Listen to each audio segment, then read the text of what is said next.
I wrote the alternate ending, and we shot both. And when we got in the edit room, obviously I feel like the alternate ending had more, just some more poetry to it, and it felt better. It felt like something. Honestly, it feels like it changes the movie tone a little bit in some ways, and it leaves you on this feeling of hope. When the last shot goes off, and the music and everything sort of there, you're there with it. You're thinking about it instantly. Right. Versus, man, better luck next time. Yeah, that's what I feel. I kind of get a little emotional when I watch the ending of the movie. Yeah. And there's something to do with the way it's framed, the way it moves, the wind in her hair, the look in her face, the music. It just, to me, it just kind of like made sense. But to answer your question, yeah, it's just a mixture of three different movies. But also at the same time, to answer Adam, yes, we did originally we did kill the character. Uh, um, yeah, as much as these guys are trying to get out, right? As soon as Right. as soon as they start to go good, something bad changes there, and the consequences catch up with it. I wanted to bring something up real quickly with you about from our last conversation. You talked about how, because I brought it before about the short films you've done and the documentaries you've also worked on as well too. That I've only saw like one at that time, but since our conversation, I was able to catch up with everything that I've come across through the Warren Brothers Vimeo page. Okay. That I've been able to see the various work you've done. So I'm Yeah. highlighting this here because there's quite a few things that I was trying to look out for about from what I saw in Out of Exile, that what has changed for you along the way in terms of the writing, the directing, the editing process, and so on and so forth.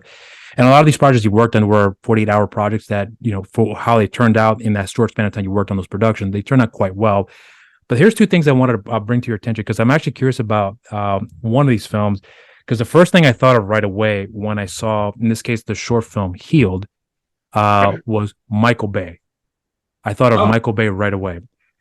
So I brought this up here because when I'm looking at all the other stuff that you've done, aside from the documentaries, which are they're their own separate thing, but when I'm talking about the short films that I've come across here, there's a certain style that you do carry about your directing. But when I saw Healed, it's completely different from what you've done before. And again, the first thing I thought of was this reminds me a lot of Michael Bay. So I wasn't sure if there was more like an experimental aspect of what you're trying to go for, and then maybe you realize for you if it's something you didn't lean towards, that I don't want to do this anymore. I'm going to go right back to where I see fit best for my approach in terms of storytelling, because that's the only film of that sort that stuck out for me that was completely different from what I've come across in the various other shorts that come leading up to Out of Exile. right. The reason why we did that was because it was a 48-hour film challenge, Right. and we had drawn an action genre, and so I wrote it, and I remember I'm sort of influenced by whatever I'm watching at that time, and I think at that time, 2017, I was watching a lot of Tony Scott, and Oh, that's a good one. Yeah. Okay. like a lot of those, like the Yeah. zooms Yeah. and the frame Makes rates and sense. ghost Like effect, Domino, those type of films. Yeah. a Yeah. lot of the coloring. So it was Michael Bay obviously is the influence of Tony Scott himself, but like Tony Scott was the main influence there. And I remember telling my editors and my camera guys, like, look, we're going to Tony Scott this thing up. And we just had fun. Like every time the girls would come around a corner, it's like, how can we incorporate one of the camera guys running while the other guy's going, vroom, vroom, vroom, and it's like how to keep that in focus, and then using frame rates. So we wouldn't shoot it 24 frames, or we wouldn't shoot it in the shutter speeds 1/48 or whatever. We'd always just play with it. Um, yeah, and we just play with angles, lots of angles. And so those girls, when they had to run around that corner to go down those stairs, that bank, we shot that 100 times probably. It seemed like, just Hmm. because we had so many different camera angles, and each camera angle took 2 or 3 takes to get right.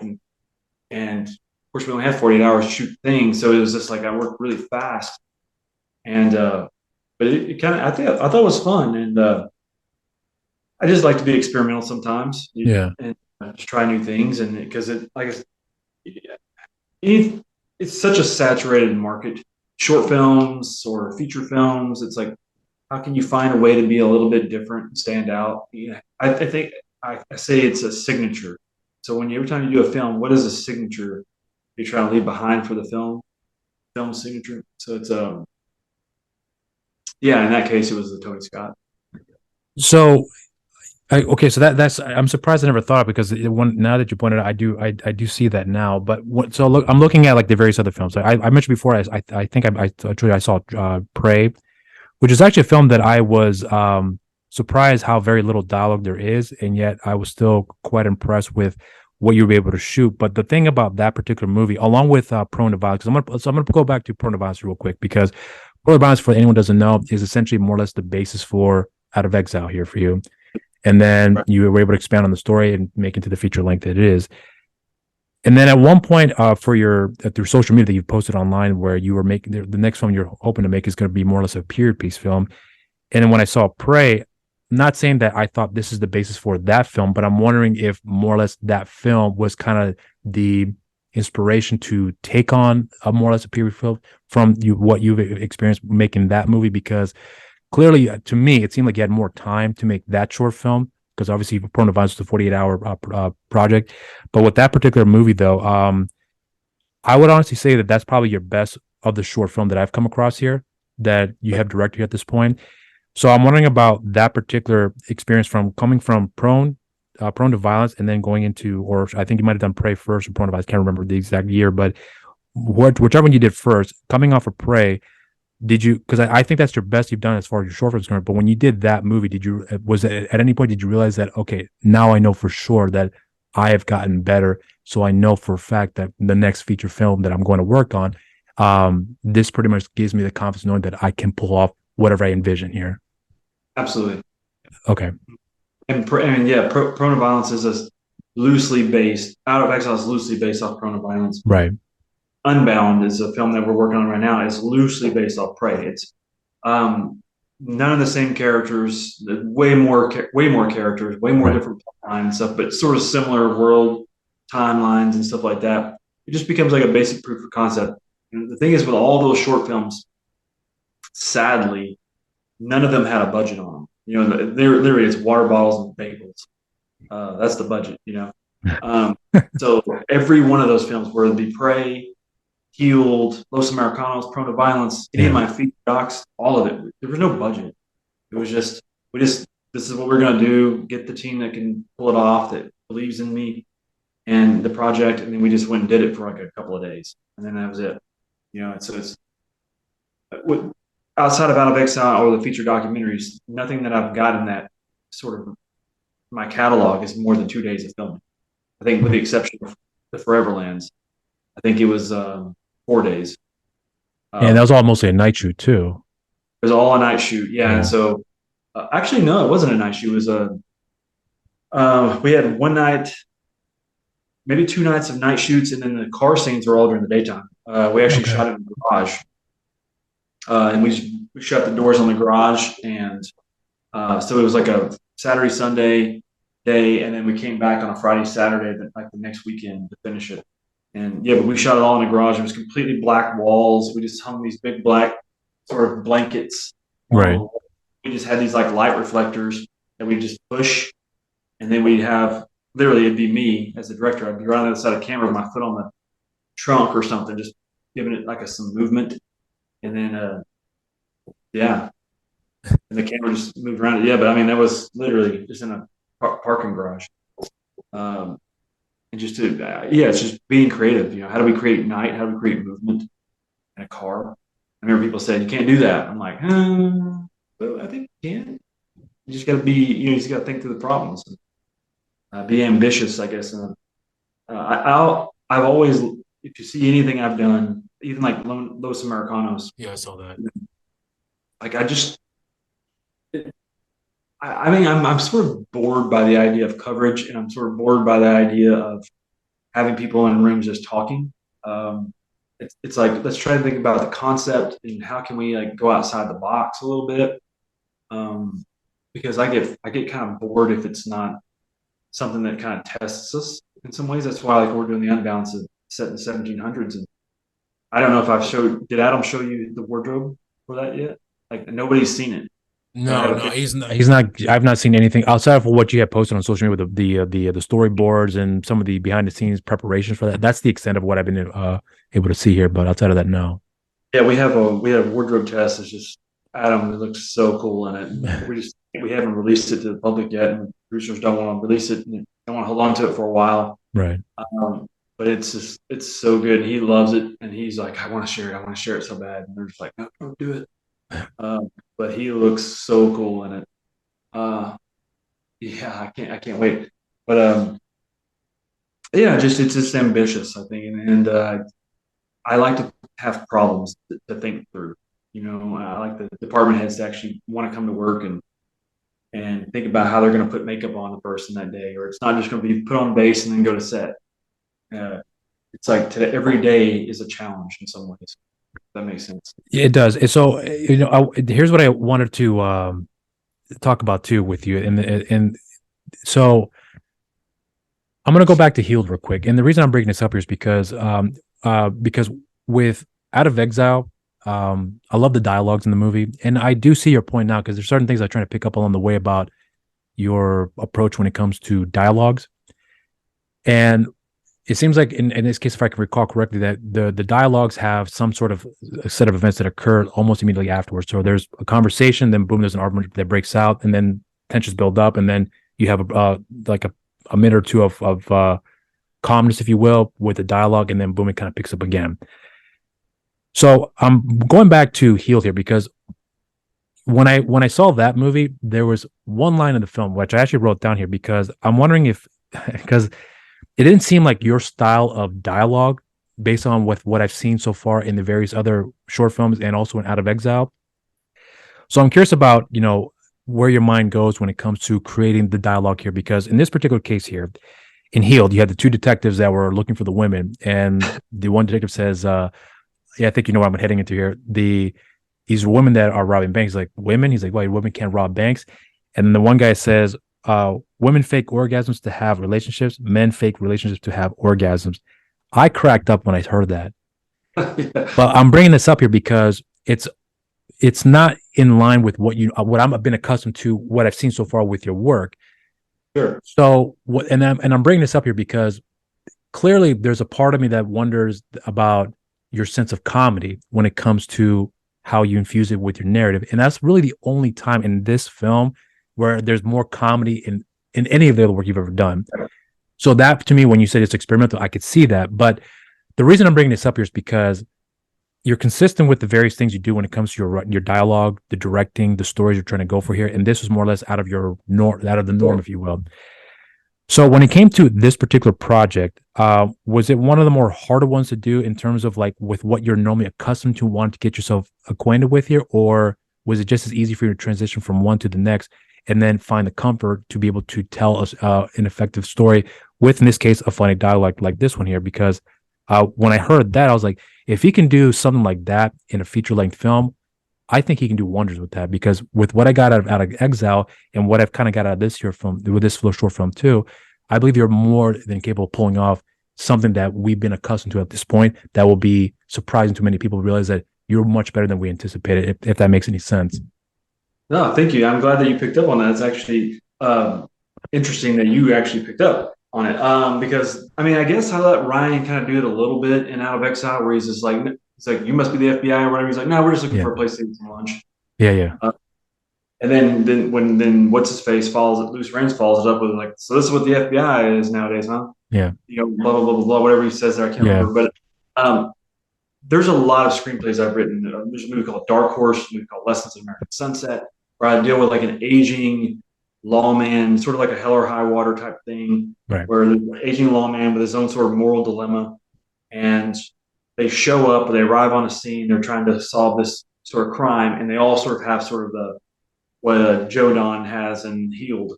They have this sort of kind of boots and blue jeans and a straw hat, and they have this sort of old way of looking at things, because that's what I grew up in, a small rural town. My grandpa wore a hat, played a fiddle, sang in the church, and then he had all these quips, these crack jokes and stuff like that I just kind of pick up and I infuse in my stories. And I think just with Healed, Out of Exile, I think there hasn't been those other detectives that I use, that I have been able to use yet.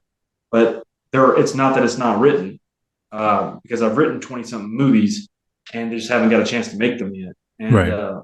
I got a movie called Dark Horse that's a sort of it's a heist film set on a Native American reservation, and it deals with like drug cartels using stash houses on tribal land. And Yeah. these best friends, these Native American best friends, basically rob it to sort of to get out of town forever kind of thing. Oh, it's sort of a little bit like Out of Exile, and help their son get away. And what ends up happening is they start a war on the reservation, and and there's a small town sheriff that gets involved with the investigation of it all, and he's sort of like the character in Healed, and he's always sort of making he's a white guy, he's Yeah. aging, and he's making these quips between oh you got the Native Americans and the Hispanic people fighting a war, huh? That's some white people aren't involved in this one. It's like a I mean, so there's all kinds of Yeah. like use the different cultures and the heritages Yeah. to kind of off of each other, and it's just their upbringing too. It's not because I'm not racist or anything like that, but Yeah. it's Yeah. like but the It's in characters line are with what's consistent with a character of that sort for their background. and Yeah. then there's always this sort of idea of jurisdictional boundaries because of the border, Native American reservations, and of course this guy calls them imaginary lines. It's like, Yeah. oh, those imaginary lines you guys set, because that's in his head, he's old school, or whatever. So it's, um, I do touch on all those types of things, but in just different movies I haven't even got to make yet. And I'm hoping to get like an actor, like hopefully if John Travolta, I might get to work with John Travolta soon, and if so, I'm going to see if I can get him to play Dark Horse and play this aging sheriff, and let him kind of come in there and have fun with a big mustache and a cowboy hat on, and kind of it. Not that I'm saying that I'm going to reinvent John Travolta, Right. but yeah, I've seen Paradise City, I've seen some of these other movies he's been in. Urban It's like, Cowboy. Yeah. I want him to kind of come at it from a character standpoint with a filmmaker that has some tonal sensibilities.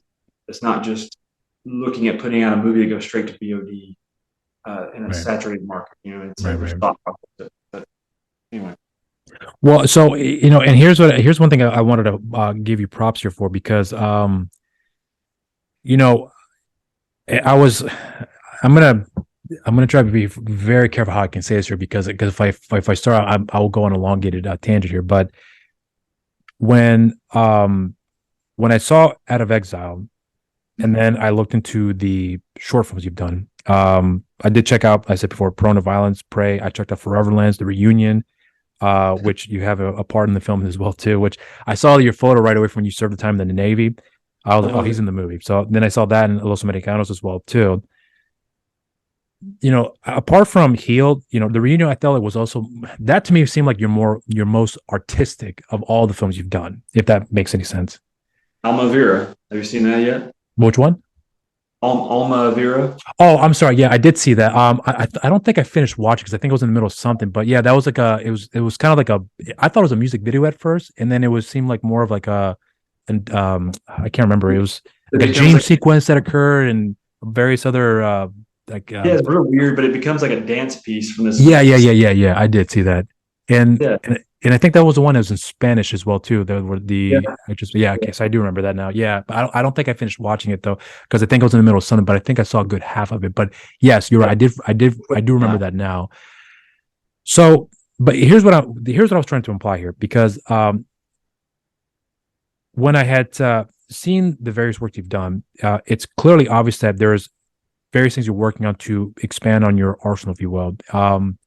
But at the end of the day, when you and I had the last conversation where you have a focus on what you want to tell as far as the stories are concerned, Out of Exile for me, now that I'm hearing you say before about how this is more or less a film that has all those standard cliches, which it does, but it's still a good film that I got out of it. But hearing you say that now, it's going to be kind of weird for me to say this here because I said in the review that if there's a good way to start off 2023, this is a way to start it off here with Out of Exile, where I think people will be able to start off walking away from a film that hopefully will leave a lasting impression on them. But then I said before, I think I said it to you in the past that I think the next film you're going to work on is going to be even better.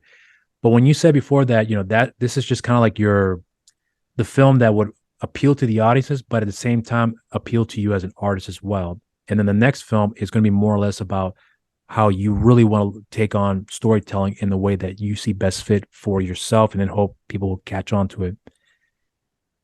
Because when I walked away from Out of Exile, as I said before, I thought, there was a great story that we got out of it here. But truly, what I felt like that was different about the movie is that the way that you go at it's just going to be really hard for me to say because I don't really have the words for it. But I think the best way I can describe it is that the way that you express yourself in that story is only the tip of the iceberg, in my opinion. And when you have another project, hopefully that gives you the ability to expand on those sensibilities, if you will, that it would be able to truly tell the story that truly be able to share the vision that you have. It's going to sound very cliche for me to say this here, but I don't know any other way of going around it here.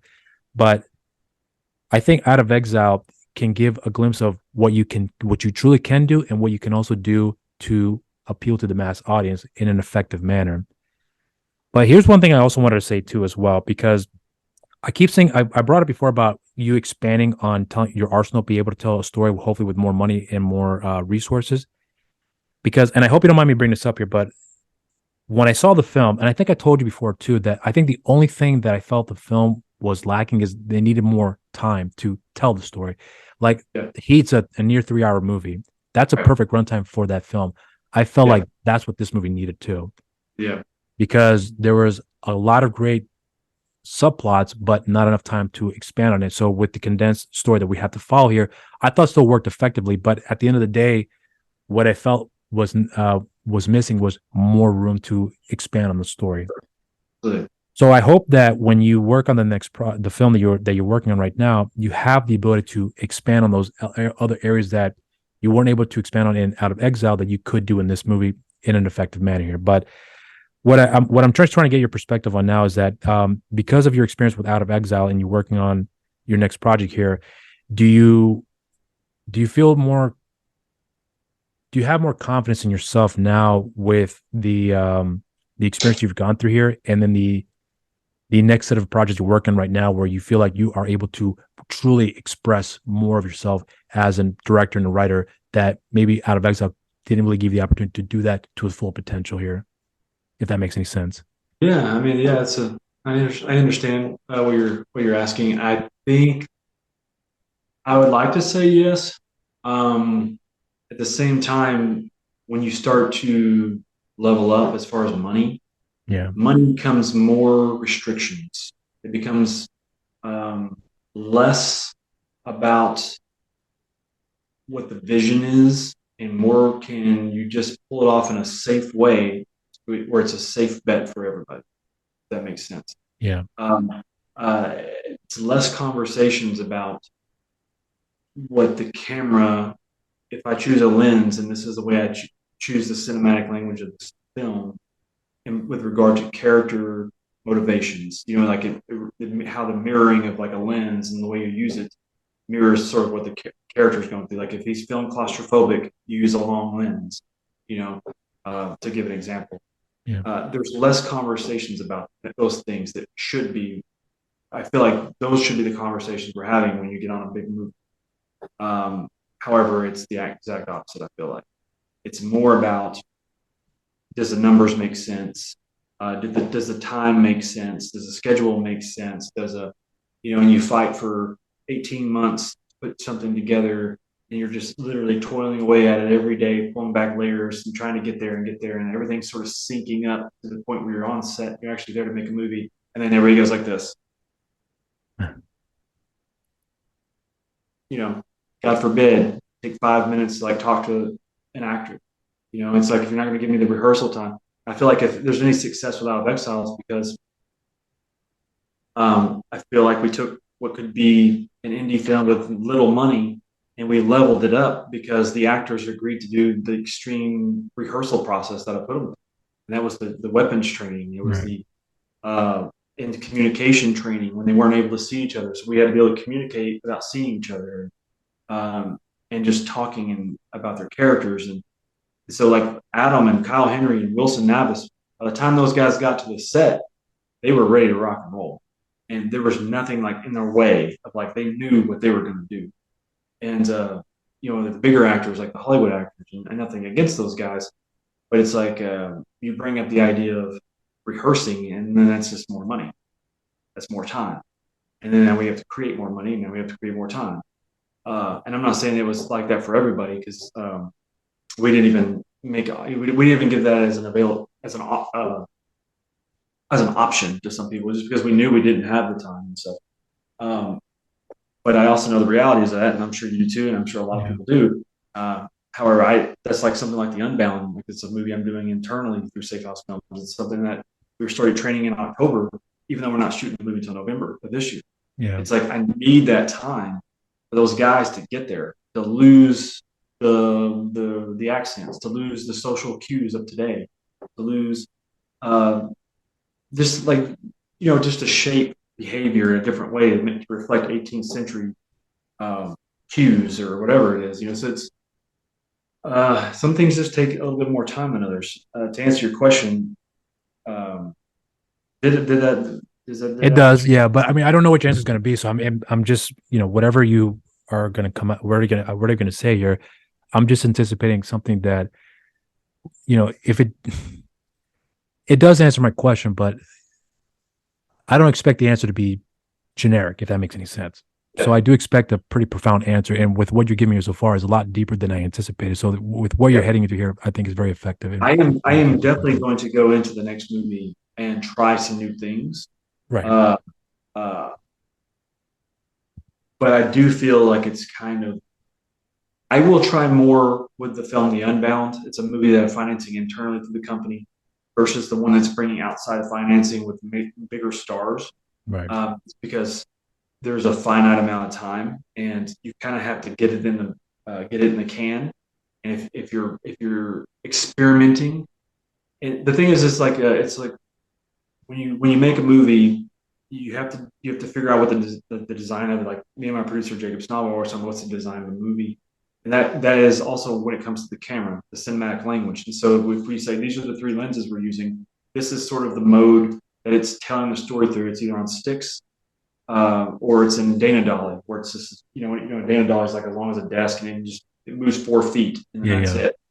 So that became our cinematic language for the movie. It was like a 4-foot Dana Dolly, and something like The Unbound is like a free flowing gimbal with a 16 millimeter lens where it just free floats through scenes.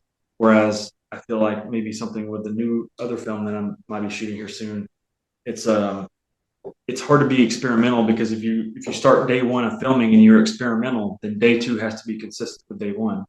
You can't just now all of a sudden change. So it has to be more of a safe bet, I feel like. And but I think the story is still similar to like Out of Exile, but you'll still get the character and the tonal sensibilities of the filmmaker, but it might not be yet as artistic as I want it to. I'm still trying to prove myself, but I feel like if people can look closer at Out of Exile, they'll see that it's more of a character study than an action. Even though the trailer it's one last job, it's. I didn't cut the trailer. They're gonna push it towards this sort of marketing idea, and then people rent it because of that, and then they get this other thing, and hopefully they're not like, oh, this is a waste of time. They sold me on something else, because I don't like it when trailers mislead. But that's the marketing of it all. But I think that they'll gain more out of it because of the storytelling. Once they start to like put 2 and 2 together and they see what I've done, they'll know that I make character movies. So here's what I kind of want to more to say, because I know you're going to be running out of time here, but I want to just kind of lead into one last question here that I'm hoping you can delve into a little deeper here. But so when last year when you talked about your story about how various people had expressed interest, because you went out of your way to look for somebody to give you a chance to look at the script that you've written, and then they had expressed interest and linked you with various other people that more or less kind of got the ball rolling here for you. Yeah. And the last time you and I had spoken here, you had decided to take on a chance on yourself, and we talked about how the risks that are involved, and then thankfully things have worked out. But right now, with the when you just talked about before about Unbound, that everything's going to be financed in-house. Um, that's an additional set of risks that are also that comes involved with that as well too. That I don't. I mean, I understand the reasons behind it from what you had shared here, but that's a higher risk as well too, in terms of like, okay, so I got other people interested, but now I'm going to hold off on that, and I'm going to do everything in house, where everything's going to come out of pocket, and we more or less have more control of what we want to do. So the risks have gotten a little bit more steeper here for you. Sure. Because of that, I'm curious about how the risk ratio for yourself along the way, since coming out of Exile and then getting into the next production here, has anything changed about how your perspective on taking risk on yourself? That, okay, so now I've gone through this, I'm gonna tweak this a little bit more differently now, because I know that if this does fail, we need a fail safe that to help us through this here, to be able to overcome this massive hurdle that we may have to deal with here if it doesn't work out.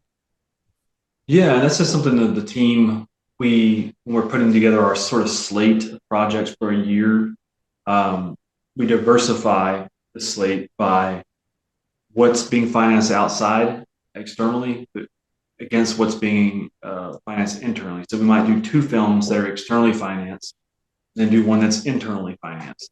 And it's just to be able to go do the things we want to do and have more creativity, and um, uh, yeah, and just kind of draw outside the lines a little bit. Whereas the other ones, there's a little bit more, there's more eyes on you. However, I do know the ones that we're doing internally, I would I would bet my life savings on for the material. It's so good that if I had a Alejandro Inarritu budget, it can blow some minds like The Revenant. It's like it's that good. It's I I put my stamp of approval on it. It's gonna people are gonna see it and they're gonna be like, oh my goodness. Um, so it's just it's that. It's not just characters or the actors. It's story. It's what's happening in the story. It's the effects. It's the locations. There's so many the quality of like training, and when people see this, they're not going to be like, these guys are no name actors with no budget, but it feels so authentic. It feels like these guys are living it. They're in that world. So that's where and then also to in addition, the producers also run like pre-sales numbers. So we'll run we'll get like a distributor and we'll let them read the script and they'll run numbers on it and they'll be like, okay, well if you shoot if you shoot the basic version of this, it's worth $500,000. We can sell this movie based on the script, filmmaker for $500,000 with known big names attached. And with our rebate, that could be, it's another $100,000. So we manage the minimum, and so we can go make this movie for $600,000 to $650,000, and we will break even. And so that's how we sort of manage that. Mm. So we don't just, let's go make this for $1 million and hope we get like cross our fingers. It's like we manage the minimum still, right? And then from that, then we take the script and we try to put it all in front of the camera versus back here. Like for me, if I have to go through the budget and then my salary on a $650,000 movie is $15,000, well then I just let that absorb into the film or something and let that become more into the wardrobe budget or something. Right. Because the film itself is my currency. I know you're not going to get rich. If you're coming into the independent filmmaking trying to get rich, you're in the wrong business. Right. That's like 1 in 100 that hit home runs like that. But just generally, it's more you got to be able to bleed for it and love it, and that's why I've been lucky to find people like Adam Hansen, Jacob Snovels, or Kyle Henry's, Wilson Navis's, because those guys, they bleed for it. I truly do believe, and it's not common for me to say this here, so I really do mean this, but I really do believe that you are that great of a filmmaker. I really mean that, because having seen Out of Exile and then being able to see the short films that you've done, including the documentaries as well. I did see I Stand. I happened to catch that as well. And that was like a whole, like if there's a identity that I can look at and say this is Kyle Harris's form of storytelling, I can look at that documentary and point out that this is the reason why I think the film worked, because there is a starting point and there's an end point, but everything else in between adds on to the story, and the way that Kyle had put that all together here had done it in an effective manner. And same with I think it was called The Water, if I recall correctly. Same thing with that one as well too. Completely different thing, but same setup. If that makes any sense. Yeah. I seriously believe that, because I talked about it before, that um, I think in time people will look at your films and say, and I said in the review too, that in time the name Kyle Kauwika Harris will be in the same vein as the high level filmmakers, Michael Mann and Steven Spielberg. Like, I really do believe you're that good. The reason I'm pointing that out to you and to give you your flowers on that is because it's very rare that I come across something that will leave an impact on me where I can see this person has a future. And as long as they stay consistent with what they're doing, don't let all the bullshit that will taint that for them, I think they can go very far. I mean, you have like Paul Thomas Anderson's, obviously Quinten Tarantino's, and all those other directors that have found a niche, and then that niche became a market. I think you have the ability to do that as well too. But I think you're going to do it in a way that will, and I said this before to you too, that will more or less change the landscape of those respective films in the respective genre here. Because if someone were to say, and it's going to sound like I'm bullshitting, but I'm not. But if someone were to say, can we get another great Heat movie? I would say Kyle Kauwika Harris is the guy that's going to say, hold my beer, make the film, come on back and say, thanks for holding my beer, because I think he's that capable of pulling it off here. I really do mean that. I just want to take the beer with me. But you understand my point though. But I think you're that good of a director, having seen and understood what it took to make Out of Exile, and the fact you and Adam as well. When you guys talk about the films you've worked on, or in this case, the productions you've worked on, that there's no money involved. I've said it to Adam before as well too. That when I see your films, in this case, Adam's show, Rough Cut, there's no reason, in my opinion, why there should be shitty movies or shitty TV shows. Because if these guys can do it at such a high level with nothing available to within arm's reach, and still tell a great story, great script, great directing, all that stuff, there shouldn't be excuse for shitty movies. I really mean that. Yeah. So I think that with what I've come across here with you, and the fact that Adam had recommended, I'm glad he did to recommend to speak with you.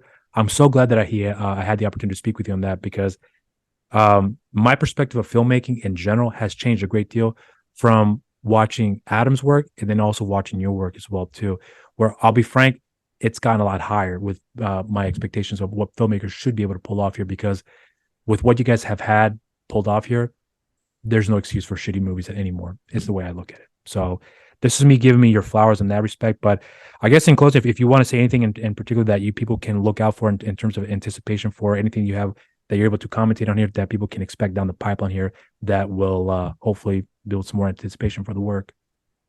Well, I'd say there's going to be a lot more Kyle Kauwika Harris and Adam Hampton movies. Always. Adam and me speak the same cinematic language. Right. I tend to like lean in towards more of the leadings, more of a mature leading man with sort of a stoic magnetism in all my stories, whether they be, the good guys and stuff that we follow. And so Adam sort of has that natural essence about him. Yeah. And he has the drive to do that. And so when you find that thing, you start to write for it, you start to create around that. And so I think there'll be a lot more future movies if we can get them made while we're still young and above the ground. Because it takes so long to make movies. Yeah. Convince people to get involved. I would also say that, for people watching Out of Exile, it's like all the people in the movie are wearing either my shirt or Adam Hampton's. When I say that, I mean that, because I literally brought all my wardrobe to set. And so it's like it's probably revealing too much. Yeah. And people producers like, how don't say that? But yeah, like I think Ryan Merriman, Carrie, and even Peter, they're all wearing my H&M shirts, and so like what really kind of bothered me at the end of the movie when Peter gets shot in the chest and they made a little hole, I was like, well, we can fix this, and then he goes, and and he rips all the buttons off of it. I was like, oh man, there's the first shirt had a bullet hole, the second shirt he ripped the buttons off. I'm like, oh man, there goes my shirts one after another. That's the independent filmmaking part of it that right. people don't know about and stuff. There's lots of little things like that. Right. There's so many good stories, so many good stories about Out of Exile or any of those film sets that we've talked about today. But yeah, I mean, I could talk forever on it. Yeah. I've got a lot of material. I think that's the thing. SafeHouse Films is a production company that I started with Jacob and Matt Moulton, and we have a lot of material. And it's when I say a lot, it's like 20 scripts, 20 screenplays, and they analyze or examine different takes on a lot of different movies, ideas, or from the aging hitman to a sort of 18th century frontier thrillers to what I mean. We've got it all. We've got horror films, and they're all just sort of really interesting. And it's just I'm very picky, so it's like from here on out, I want to be very choosy what I'm actually doing, and so it's and what I put my time and energy into because there's only a certain amount of bandwidth, you can to do it all. And but I would put whatever that means, my stamp of approval on that. And I'm very excited to get to work on it all. And I hope that other people, producers, financiers, distributors, actors, I hope that they can see what you see and get excited about that. And because then we can all just go have fun and just literally have fun and make movies for the next 25 years and make careers out of it. And talk about it and just have fun. That's it. And but it takes a lot of convincing on the road to to get there. Trust me, I know. All right. Well, so in that note, we'll go ahead and close off here. But for the cameras, I want to say thank you again. And again, I would love to have more conversations like these down the line because there's so much. I think we barely even scratched the surface when it comes to the things we can get into here, even from our last conversation as well. That I find so fascinating that we can go literally for hours with this here. But for the cameras, I just want to say thank you, and I hope that people respond to Out of Exile in the same way that I did, if not more, because I think there's a lot to offer that you guys have a lot to offer when it comes to the stories you're going to be telling down the pipeline here that I'm very, very excited for. So if there's a name out there that I want people to look out for, Kyle Kauwika Harris, Adam Hampton, Henry, I meant to say Kyle Henry, I meant to say Wilson. Now, all those guys, everyone involved with the movies, I think have done something that really is worth investing into here when it comes to being entertained with a great story here. But that's my flowers here to you. So until next time, cheers. Thank you, sir. All right.